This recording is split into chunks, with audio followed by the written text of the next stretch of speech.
God is only one, کہ اللہ ایک ہے.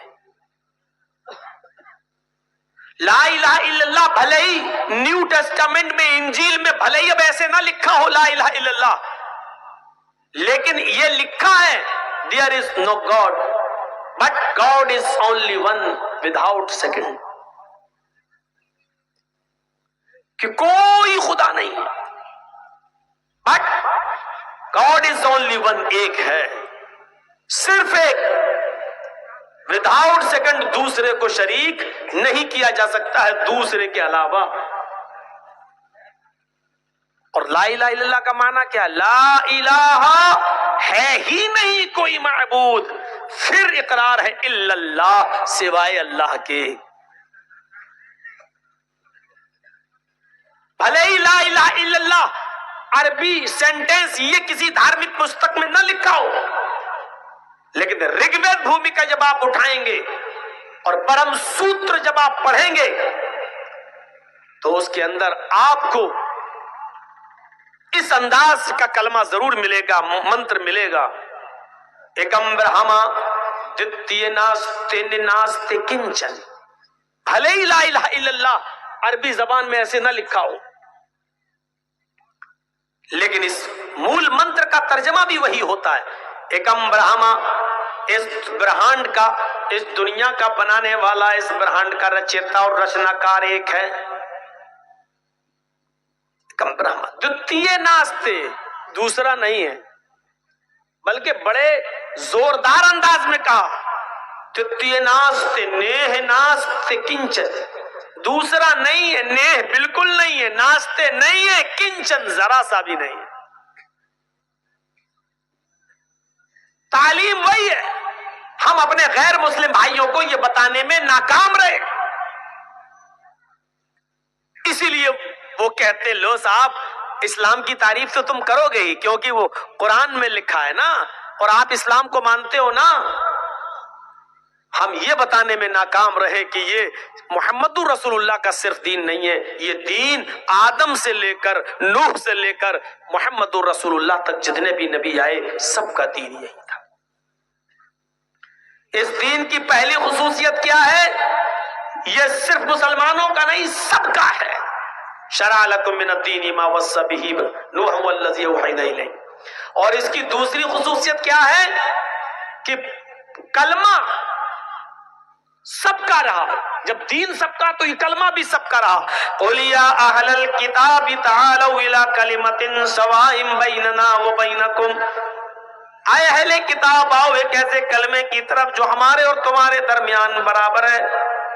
اور وہ کلمہ کیا ہے؟ اللہ نعبد الا اللہ، کہ ہم اللہ کے علاوہ کسی اور کی عبادت نہیں کریں گے.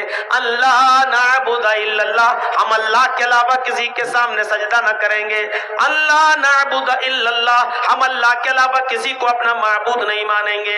اللہ نعبد الا اللہ، اس کا مطلب یہ ہوا کہ ہم اللہ کے علاوہ کسی کے سامنے ہاتھ نہیں پھیلائیں گے اور کسی کو اپنا مشکل کشا اور حاجت روا نہیں سمجھیں گے.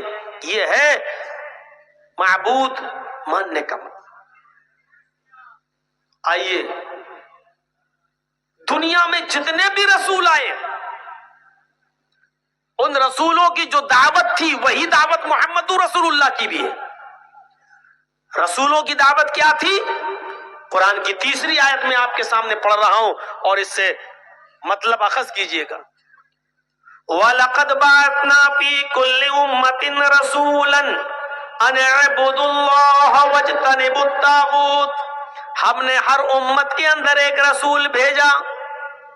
دیکھیے اللہ نے کتنے زوردار انداز میں کہا ہے، ہر امت کے اندر ایک رسول بھیجا، ہر قوم کے اندر ایک رسول آیا، ہر برادری کے اندر ایک نبی آیا. وَلَقَدْ بَعَثْنَا فِي كُلِّ أُمَّةٍ رَسُولًا، ہم نے ہر امت کے اندر ایک رسول بھیجا. اس رسول کی دعوت کیا تھی؟ ان اعبدوا اللہ، ایک اللہ کی عبادت کرنا. ان اعبدوا اللہ، ایک اللہ کے سامنے سر جھکانا. ان اعبدوا اللہ، ایک اللہ کی پرستش کرنا، ایک اللہ کی عبادت کرنا. واجتنبوا الطاغوت، اور طاغوت کی عبادت سے، طاغوت کی پوجا سے بچنا.